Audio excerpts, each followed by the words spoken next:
The events of Friday, June 21, 2025, marked a seismic shift in the volatile geopolitical landscape of the Middle East, as the United States launched unprecedented military strikes against three of Iran's most critical nuclear facilities. This daring operation, reportedly executed with precision, instantly escalated long-simmering tensions into a dangerous new phase, drawing condemnation from some international powers while receiving strong commendation from others, most notably Israel. The world now holds its breath, bracing for the inevitable and potentially catastrophic repercussions of this audacious act. A history of distrust and deterrence, the roots of this confrontation stretch back decades, grounded in the international community's profound distrust of Iran's nuclear ambitions. Despite Tehran's consistent assertions of a peaceful nuclear energy program,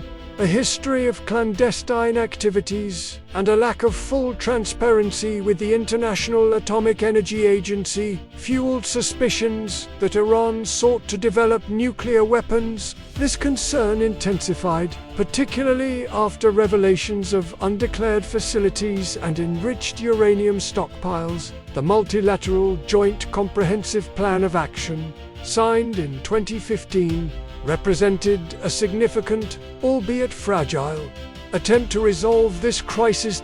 Under its terms, Iran agreed to stringent limitations on its nuclear program and intrusive international inspections in exchange for the lifting of economic sanctions. However, the JCPOA faced strong opposition from critics, notably Israel and the Republican Party in the United States, who argued it did not sufficiently curb Iran's long-term nuclear potential or address its ballistic missile program and regional proxy activities. The turning point came in 2018, when the Trump administration unilaterally withdrew the United States from the JCPOA, reimposing crippling sanctions on Iran. This decision dealt a severe blow to the agreement, prompting Iran to gradually scale back its commitments, including increasing uranium enrichment levels and expanding its centrifuge capacity.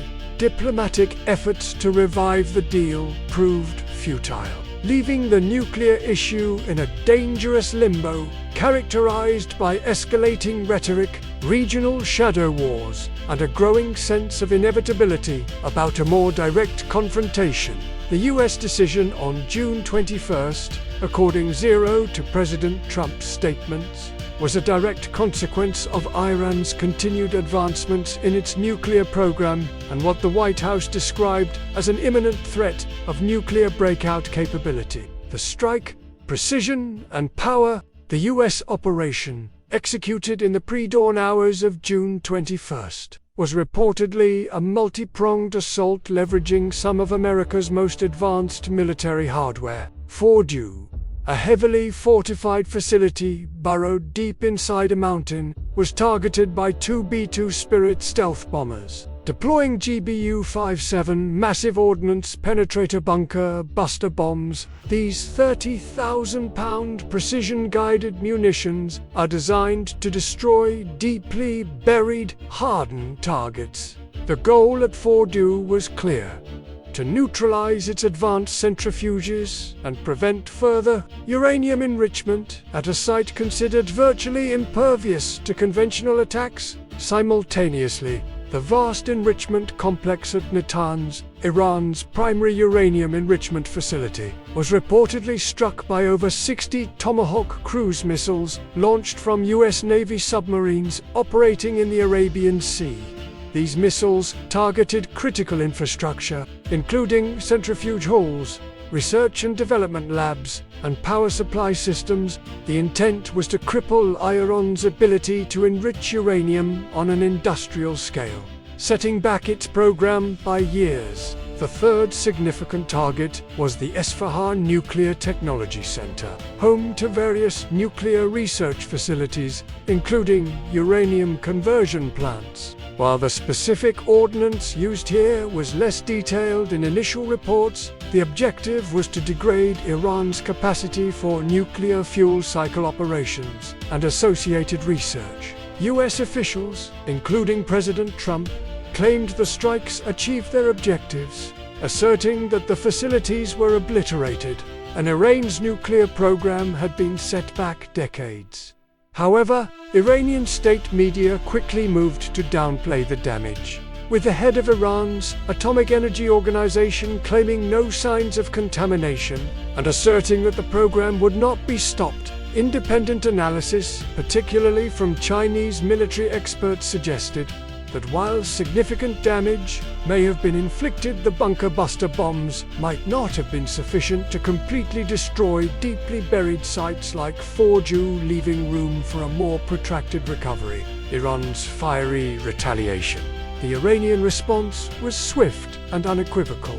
Within hours of the US strikes, Iran launched a massive barrage of missiles and drones towards Israel, unleashing its long-threatened retaliation against its regional arch-nemesis, while Israel's Iron Dome and other air defense systems intercepted a significant number of projectiles. Several managed to bypass the defenses, causing casualties and damage in various locations. Initial reports indicated that several Israeli citizens were killed and dozens wounded, and critical infrastructure, including parts of the Ben Gurion airport, sustained damage. Iranian Foreign Minister Hossein Amir, grave violation of international law and the UN Charter, warning of regrettable responses not only against Israel, but also against US assets and interests in the region. Iran's Revolutionary Guard Corps issued a statement vowing a harsh and decisive response, signaling that the initial missile barrage was merely the beginning. Concerns immediately mounted about Iran activating its extensive network of regional proxies, including Hezbollah in Lebanon, Houthi rebels in Yemen, and various Shiite militias in Iraq and Syria, to launch asymmetric attacks against us and allied targets. Cyber warfare was also identified as a significant threat, with Iran possessing advanced capabilities to disrupt critical infrastructure and launch disinformation campaigns. Furthermore, there were grave concerns about potential naval action in the Strait of Hormuz, a vital choke point for global oil shipments. A divided world reacts. The international community's response to the US strikes was starkly divided, reflecting existing geopolitical fault lines. The United Nations Secretary-General Guterres expressed profound alarm, calling for immediate de-escalation and a return to diplomacy, warning that the Middle East cannot afford another war. The European Union echoed these sentiments, urging restraint from all parties and a renewed commitment to diplomatic solutions, highlighting the risk of a wider regional conflict that could have devastating global consequences. Russia, a key ally of Iran and a signatory to the JCPOA, strongly condemned the US actions. Russian President Vladimir Putin, as a spokesman, denounced the strikes as irresponsible and a blatant violation of international law, warning that they would lead to a broader, catastrophic war in the Middle East and undermine the global non-proliferation regime. Iran's foreign minister was reported to be traveling to Moscow for serious consultations, signaling a potential deepening of strategic cooperation between the two nations. China, while expressing its grave concern and condemning the US intervention as a violation of the UN Charter, adopted a more cautious tone, urging all parties to exercise restraint and work towards Beijing, a significant importer of Iranian oil, would be profoundly impacted by any instability in the region. Conversely, Israel expressed strong support for the US action.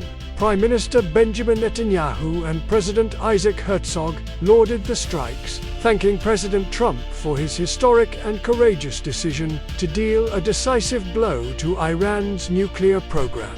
This endorsement underscored the long-standing alignment between the US and Israel on the issue of preventing Iran from acquiring nuclear weapons, even at the cost of direct military confrontation.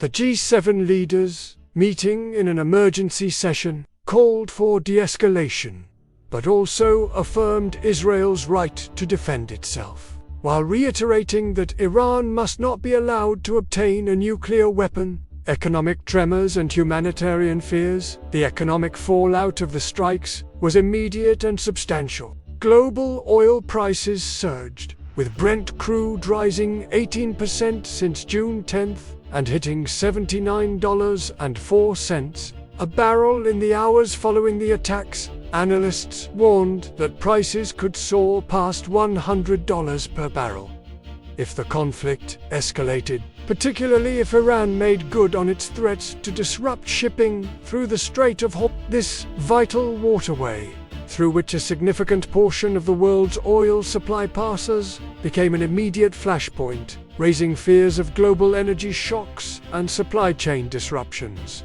The US dollar, typically a safe haven asset during times of global instability, was expected to strengthen further. Beyond the immediate economic indicators, profound humanitarian concerns rapidly emerged. The US government initiated the evacuation of its citizens from Israel, and Israel itself took defensive measures, including closing its airspace, causing widespread travel disruptions, while initial reports from Iran claimed no signs of radiological contamination at the nuclear sites, and experts generally agreed that the risk of a major radiation release from these types of facilities was low. The broader humanitarian consequences of a full-scale regional conflict loomed large-scale displacement, refugee flows, civilian casualties, and the exacerbation of existing humanitarian crises in war-torn nations like Syria,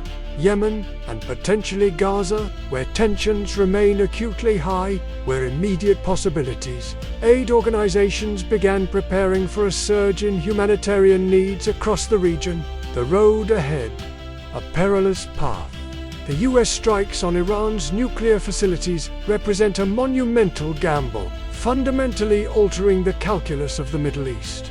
While proponents argue that it was a necessary step to prevent Iran from acquiring nuclear weapons, critics warn of an irreversible slide into a broader conflict with devastating global ramifications. The coming days and weeks will be critical. The effectiveness of the strikes in truly crippling Iran's nuclear program remains to be definitively assessed. With differing reports from the US and Iran's promised, regrettable responses could manifest in various forms. Sustained missile attacks on Israel, increased proxy actions against US interests in Iraq and Syria, cyber attacks targeting critical infrastructure globally, or even attempts to close the Strait of Hormuz. The latter would trigger a global economic crisis and almost certainly provoke a direct military response from the US and its allies. The potential for miscalculation and unintended escalation is enormous. A regional war, drawing in various state and non-state actors, would destabilize global energy markets, trigger massive refugee flows, and could even prompt Iran to formally withdraw from the Non-Proliferation Treaty and openly pursue nuclear weapons, rendering the strikes ultimately counterproductive. The world watches with bated breath, hoping that diplomacy, however fractured, can still find a path to de-escalation before the current crisis spirals into an uncontrollable conflagration.